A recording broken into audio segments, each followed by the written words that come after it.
Hello dear students, जय Hind. Real analysis के chapter number 4 को हम आज शुरू करने वाले हैं। Chapter name is metric space.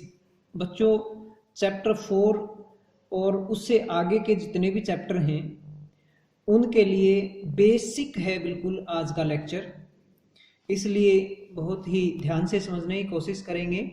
और आज का ही नहीं, आने वाले कुछ लेक्चर बेसिक लेक्चर होंगे। ओके, तो चैप्टर नंबर 4 से हमारी यूनिट नंबर 3 शुरू हो जाती है। चलिए शुरू करते हैं चैप्टर नंबर 4। मीट्रिक स्पेस की मैं डेफिनेशन आपको करवाऊं उससे पहले एक बेसिक बात जो आप पढ़ चुके हैं छोटी क्लासेस में वो मैं रिवाइज करवाता हूं। सपोज करो बच्चों, ये मेरे पास दो पॉइंट हैं x1 x2 और y1 y2 और p और q पॉइंट्स हैं। तो बच्चों पी क्यू डिस्टेंस लिखना आप जानते हैं, square root of y1 minus x1 का square plus y2 minus x2 का स्क्वायर। ओके, तो ये क्या आ गई है? Distance between p and q। Okay, अब ये जो डिस्टेंस है इसकी कुछ खूबियां हैं बच्चों, वो मैं आपके ध्यान पर दिलवाना चाहता हूं। पहली खूबी तो ये है कि जो ये डिस्टेंस है पी क्यू, ये पॉजिटिव होती है या जीरो हो सकती है। चाहे आप ये कोई भी दो पॉइंट ले लें, ये डिस्टेंस जो है नेगेटिव कभी नहीं होगी। और दूसरी बात, ये डिस्टेंस यानी कि P और Q डिस्टेंस अगर जीरो है तो इसका मतलब ये हुआ कि P और Q दोनों पॉइंट सेम है। और उल्टा भी है कि P और Q दोनों सेम है तो इसका मतलब डिस्टेंस क्या होगी? जीरो। मतलब डिस्टेंस फार्मूले की ये कुछ खूबियां हैं। तीसरी खूबी क्या है? डिस्टेंस आप PQ निकालो या QP निकालो इस फार्मूले से, वो दोनों क्या आएंगी? सेम आएंगी। और चौथी खूबी क्या है कि मान लो आपके पास P और ये Q दो पॉइंट, ये वही पॉइंट हैं, और तीसरा पॉइंट और ले लेता हूं मैं R पॉइंट। तो बच्चों PQ डिस्टेंस जो है हमेशा कम होगी, छोटी होगी किससे? या इक्वल हो सकती है PR प्लस RQ। मतलब इन दोनों के सम से ये डिस्टेंस हमेशा कम रहेगी, छोटी रहेगी या इक्वल हो सकती है। इक्वल कब हो सकती है? जब ये पॉइंट R जो है PQ लाइन के ही ऊपर अगर आ जाएगा तो फिर ये इक्वालिटी यहाँ होल्ड कर जाएगी। ओके, तो ये तो खूबी मैंने बताई डिस्टेंस फार्मूले की बच्चों। ओके, अब मैं आपको एक डेफिनेशन करवाने जा रहा हूं जिसको हम क्या कहेंगे? डिस्टेंस फंक्शन कहेंगे। अगले पेज पर ले लेता हूं मैं। डिस्टेंस फंक्शन, वो क्या था? Distance formula. यह डिस्टेंस फंक्शन। ओके, तो बच्चों फंक्शन है तो मतलब जरूर एक कोई फंक्शन होगा जब फंक्शन वर्ड यहां यूज हुआ है। तो सपोज करो मेरे पास एक सेट है एक्स सेट के अंदर एलिमेंट्स पड़े हैं, नॉन एम्प्टी सेट मैंने लिया है, और इसके जो एलिमेंट्स हैं वो कोई रियल नंबर, कॉम्प्लेक्स नंबर, कुछ भी हो सकते हैं। ये फंक्शंस भी हो सकते हैं अपने आप में। मीन्स सेट है, सेट के ये एलिमेंट्स हैं, एलिमेंट्स तो कुछ भी हो सकते हैं। ओके, अब मैं एक्स सेट के कोई दो एलिमेंट ले लेता हूं। सपोज मैं एक्स और वाई कोई भी दो एलिमेंट ले लेता हूं, यहां से एक्स और वाई। ओके, अब मेरे को एक फंक्शन दे रखा है डी फंक्शन। क्या गिवन है? डी एक फंक्शन है defined on X, defined on X. तो D X cross X to R. ये लिखने का मतलब समझा देता हूं पहले तो मैं। ये एक्स क्रॉस एक्स है ये, यानी कि एक्स सेट है, ये दो बार लिखा है, और टू आर मीन्स डी एक ऐसा फंक्शन है जिसमें एक्स सेट के दो एलिमेंट यूज होंगे, यानी कि x cross x means x set के दो एलिमेंट यूज होंगे, और उनसे जो डी में रखने के बाद जो आएगा, जैसे एक्स के दो एलिमेंट मैंने एक्स और वाई ले लिए, तो डी फंक्शन जो भी आपको गिवन फंक्शन होगा, ये डी फंक्शन आपको कोई गिवन होगा या हम आगे इसको सर्च किया करेंगे, वो विषय अलग है। तो डी अपने पास एक फंक्शन है जिसके अंदर एक्स सेट के कोई दो एलिमेंट रखे जाएंगे, और रखने के बाद जो आएगा वो कोई रियल नंबर उसका वैल्यू आएगी। ओके, तो डी फंक्शन को डिस्टेंस फंक्शन कहा जाएगा।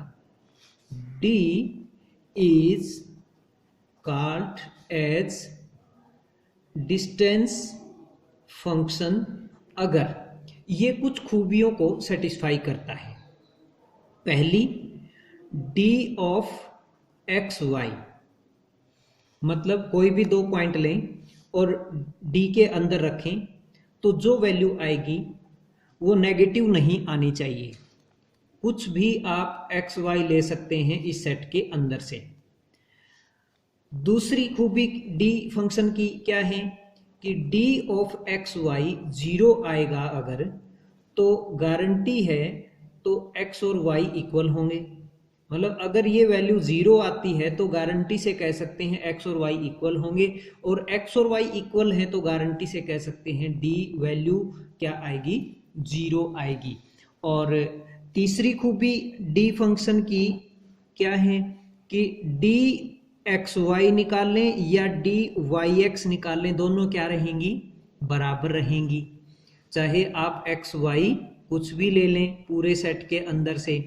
ओके, और चौथी खूबी डी फंक्शन की वो ये है कि अगर हम जैसे एक्स वाई तो पहले से ही थे हमारे पास, और एक और ले लेते हैं जेड एक्स सेट के अंदर से, तो डी ऑफ एक्स वाई हमेशा छोटा रहेगा d of x z plus d of z y से। हम कोई भी तीन एक्स वाई जेड सेट में से उठाकर ये चेक कर सकते हैं। तो बच्चों ये चार खूबी जिस फंक्शन की हैं, और फंक्शन कैसा होना चाहिए, सेट के दो एलिमेंट्स उसके अंदर रखें और रियल वैल्यू आनी चाहिए। तो ऐसा कोई भी फंक्शन जो भी डी एस इन प्रॉपर्टीज को सेटिस्फाई कर जाएगा, उस फंक्शन को हम क्या कहेंगे, डिस्टेंस फंक्शन। शायद आपको समझ आ गया होगा। तो डिस्टेंस फंक्शन बच्चों बहुत सारे प्रकार के हो सकते हैं। एक फंक्शन डिस्टेंस फंक्शन तो मैं अभी अभी आपको बता के आया हूं।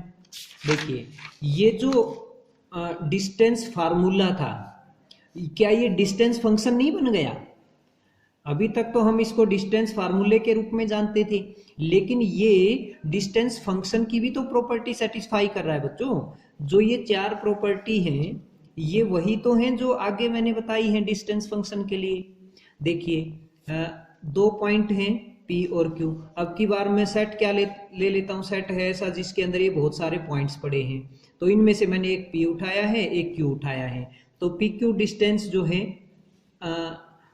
है इसको मैं D ऑफ अगर मैं PQ मान लूँ इसको D ऑफ PQ, तो बच्चों D ऑफ PQ यानी कि PQ डिस्टेंस पॉजिटिव आएगी। तो यही तो है पहली प्रॉपर्टी, D वैल्यू क्या आनी चाहिए, पॉजिटिव आनी चाहिए। दूसरा डिस्टेंस अगर जीरो है यानी कि D ऑफ PQ अगर जीरो है तो P और Q इक्वल होंगे। सबको मालूम है डिस्टेंस पॉइंट्स की जीरो जब है तो दोनों पॉइंट सेम है, तो उल्टा भी है, तो यही तो है ये सेकंड प्रॉपर्टी। तो इस तरह से ये चारों प्रॉपर्टीज वहां सेटिस्फाई हो रही हैं। कौन सेटिस्फाई कर रहा है, डिस्टेंस फार्मूला। तो इसलिए बच्चों डिस्टेंस फार्मूला को मैं डिस्टेंस फंक्शन कह सकता हूं। ओके, और अकेला डिस्टेंस फार्मूला ही नहीं, बहुत सारे टाइप के डिस्टेंस फंक्शन लिखे जा सकते हैं, वो हम आगे चल के एक एक देखेंगे। और सबसे पहले तो मैं एक बात ये प्रूव करना चाहता हूं कि जो ये डिस्टेंस फार्मूला मैथमेटिकली हम इसका प्रूफ देखने वाले हैं अभी, कि जो ये डिस्टेंस फार्मूला आपने लिखा है जिसको यूक्लिडियन डिस्टेंस कहा जाता है, यूक्लिडियन डिस्टेंस, तो बच्चों ये अपने आप में डिस्टेंस फंक्शन है। ये हम मैथमेटिकली प्रूव करेंगे। बच्चों डिस्टेंस फंक्शन का दूसरा नाम क्या है? डिस्टेंस फंक्शन लिखो या इसको मीट्रिक कह सकते हो। मीट्रिक, सिर्फ मीट्रिक, मीट्रिक स्पेस नहीं, मीट्रिक कहेंगे, ओनली मीट्रिक। ओके, तो मैं अभी एग्जाम्पल नंबर 3 आपको करवाने वाला हूं। एग्जाम्पल 3 कि मेरे पास एक सेट है x, ये जो x है, और x के अंदर कैसे एलिमेंट पड़े हैं? Rn एलिमेंट पड़े हैं। Rn का मतलब जैसे आप जानते हैं, बल्कि मैं इसको थोड़ा सा और इजी कर लेता हूं, मैं इसको r स्क्वायर ले लेता हूं। प्रॉब्लम में तो खैर Rn है, इसलिए मैं इसको एग्जाम्पल नंबर 3 एग्जैक्ट नहीं ले रहा, मैं इसमें थोड़ा सा चेंज कर दिया मैंने, ताकि आपको अभी चीज़ समझ आ जाए। तो ये मैंने एक सेट लिया जिसके अंदर आर स्क्वायर है। ये सेट आर स्क्वायर का मतलब क्या है? ऑर्डर्ड पेयर पड़े हैं इसके अंदर, जैसे मान लो 2 3, ये भी रियल नंबर, ये भी रियल नंबर, इसलिए ये क्या लिखा गया है? आर स्क्वायर लिखा गया है। दो है ना, ये भी रियल ये भी रियल, इसलिए आर स्क्वायर लिखा गया है। तो इस सेट के अंदर ऑर्डर्ड पेयर पड़े हैं, यानी कि पॉइंट्स पड़े हैं जिनके कोऑर्डिनेट इस टाइप के हैं। कैसे? जैसे मान लो x1, ये पॉइंट ले लिया मैंने x1 x2, एक और ले लिया मान लो y1 y2, इस तरह के ये कोऑर्डिनेट्स वाले पॉइंट्स पड़े हैं। ओके, अब मैं चेक करना चाहता हूं कि जो ये फंक्शन लिखा जाएगा square root of x1 minus y1 का स्क्वायर x2 माइनस y2 का स्क्वायर, क्या ये डिस्टेंस फंक्शन की सारी प्रॉपर्टीज को सेटिस्फाई करता है? ये हम चेक करना चाहते हैं।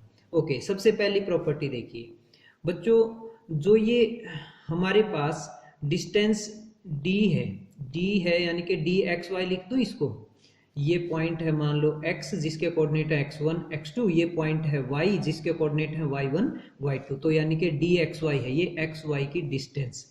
ओके, तो क्या आया?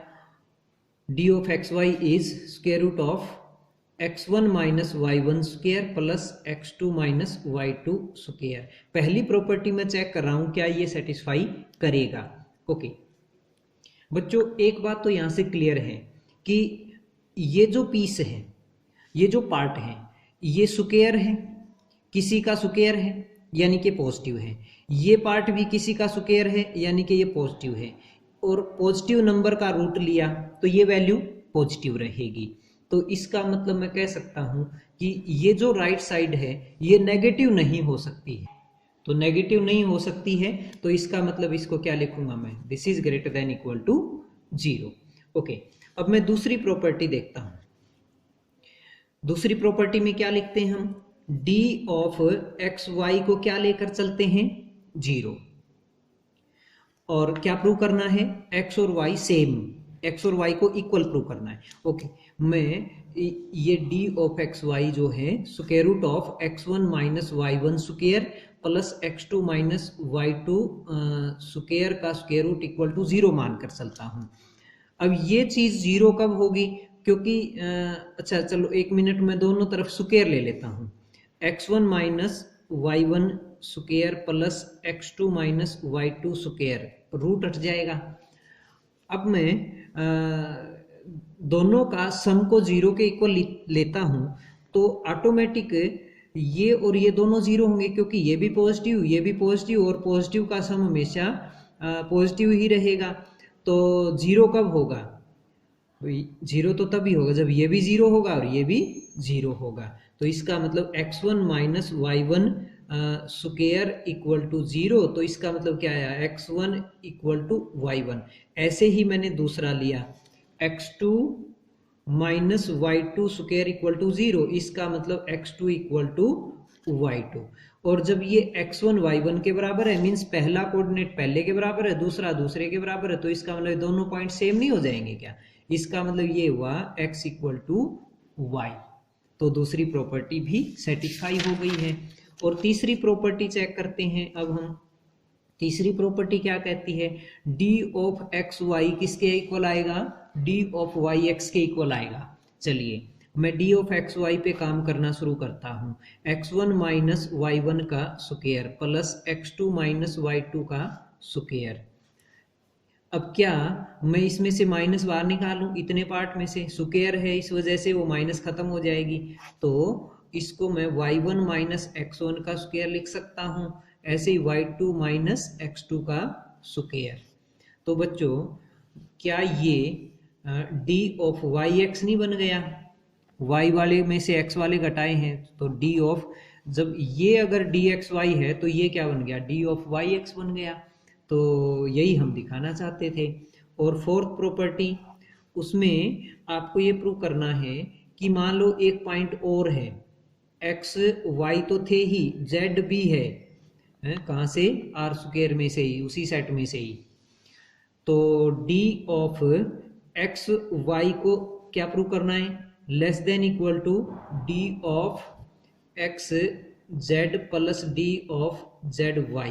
ओके, अब हम यहाँ से शुरू करते हैं। चलिए, d ऑफ एक्स वाई उठाया हमने, यानी कि square root of x1 minus y1 का square plus x2 minus y2 का स्क्वायर। ओके, तो अब मैं इसमें कुछ ऐड सब्ट्रैक्ट करता हूँ। चलिए, z पॉइंट के कोऑर्डिनेट्स जो हैं वो हम ले लेते हैं z1 z2, ठीक है। तो मैं इसमें x1 माइनस जो y1 था हमारे पास, इसमें z1 ऐड भी कर रहा हूं और z1 यहां से सब्ट्रैक्ट भी करता हूं, यानी कि ये प्लस हो जाएगा, ठीक है। तो चाहोगे तो ये z1 से z1 कट जाएगा और उल्टा x1 माइनस y1 बन जाएगा। चलिए, ये है हमारे पास, ये माइनस सॉरी ये y के साथ माइनस साइन था हमारे पास, ये तो z को मैंने ऐड, z1 को ऐड और सब्ट्रैक्ट किया और ये स्क्वायर एज इट इज। ऐसे ही इसमें से x2 माइनस z2 किया तो प्लस z2 भी किया, माइनस y2 और उसका भी स्क्वायर है। अब मैं इसके दो टुकड़े करना चाहता हूँ, ये और ये अलग, इसमें ये और ये अलग, और इस तरह से मैं टुकड़े कर रहा हूँ इसके। देखिए, x1 माइनस z1 इतने का स्क्वायर अलग और z1 माइनस y1 इसका स्क्वायर अलग, और ऐसे ही इसके भी दो टुकड़े कर लेंगे। तो इसका रूट मैं अलग दिखाता हूँ और इसका अलग, x2 माइनस z2 का square plus z2 minus y2 का स्क्वायर, इसका रूट अलग दिखाता हूँ। तो बच्चों, ये जो क्वांटिटी आएगी ना, इससे बड़ी आएगी हमेशा। आप कुछ भी x1 y1 z1 लेकर देख सकते हैं, ये राइट साइड जो है ये हमेशा इससे बड़ी आएगी। तो मैं ये लिख सकता हूँ, this is less than equal to this one, equal भी हो सकती है। तो ये जो पीस बन गया है, इतना पार्ट क्या है ये? क्या ये d ऑफ xz नहीं है क्या? और जो लास्ट पार्ट जो है ये d ऑफ ये जो है, इसमें एक छोटी सी मैंने मिस्टेक की है बच्चों, ये जो है ना x1 माइनस z1 और x2 माइनस z2, इनको इकट्ठा रखो आप, x2 माइनस z2 इसका पहला पार्ट और इसका पहला पार्ट, ये इस तरह से रखेंगे। फिर इसका दूसरा पार्ट z1 माइनस y1, तो ये z1 माइनस y1 और प्लस इसका दूसरा पार्ट z2 माइनस y2। अब ये क्या बन गया? d ऑफ xz प्लस ऐसे ही d ऑफ ये बन जाएगा zy। तो ये जो लेफ्ट साइड है d ऑफ xy, यही तो हम प्रूव करना चाहते थे। d of xy less than equal to, क्योंकि लेस देन पीछे से चल रहा था तो इसलिए मैंने दिखाया यहाँ पर, less than equal to d of xz plus d of zy। तो ये फोर्थ प्रॉपर्टी प्रूव हो गई है। तो बच्चों, इस तरह से हम कह सकते हैं कि जो ये फार्मूला है distance formula, this distance formula, this is also a distance function. Okay, अब मैं मीट्रिक स्पेस की डेफिनेशन बता देता हूँ आपको। इसी एग्जांपल की हेल्प से ही मैं मीट्रिक स्पेस की डेफिनेशन आपको बता देता हूँ। बच्चों, जो ये सेट है जिसके ऊपर आपने एक मीट्रिक डिफाइन कर दिया है, किसी फंक्शन को मीट्रिक प्रूव कर दिया है, तो ये सेट और वो मीट्रिक, उन दोनों को इकट्ठा हम मीट्रिक स्पेस कहते हैं। जैसे एक्स सेट और डी साथ में लिखो, एक्स और डी और ब्रैकेट में लगाओ, एक्स जो सेट था हमारा और जिस सेट, उस एक्स सेट पे जिसको मीट्रिक प्रूव किया है, उन दोनों को इकट्ठा ऐसे ब्रैकेट में लिख दो। इसको हम क्या कहेंगे? This is called as metric space, right. यानी कि मेन डेफिनेशन बच्चों यहाँ पर मीट्रिक की ही है। मीट्रिक आपको प्रूव करना है, हर जगह जहां पर भी मीट्रिक स्पेस प्रूव करना है, सेट एक्स आपको मिलेगा और डी फंक्शन आप ढूंढेंगे या वहां गिवन होगा, तो उसको हम मीट्रिक प्रूव करेंगे। और मीट्रिक प्रूव होते ही इन दोनों का जो ये पेयर है, ये मीट्रिक स्पेस कहलाएगा। तो आज का लेक्चर हम यहीं फिनिश करेंगे। आज इनकी प्रॉपर्टीज को अच्छे ढंग से तुम याद रख लेना, और कुछ एग्जाम्पल्स ऐसे होंगे, कुछ ऐसे मीट्रिक हम आगे आपको बताने वाले हैं जो आपको याद भी रखने हैं, ताकि हम उनको आगे बार बार जब यूज करेंगे तो हमें वो तुरंत याद आ जाने चाहिए। ठीक है, ओके, धन्यवाद, जय हिंद।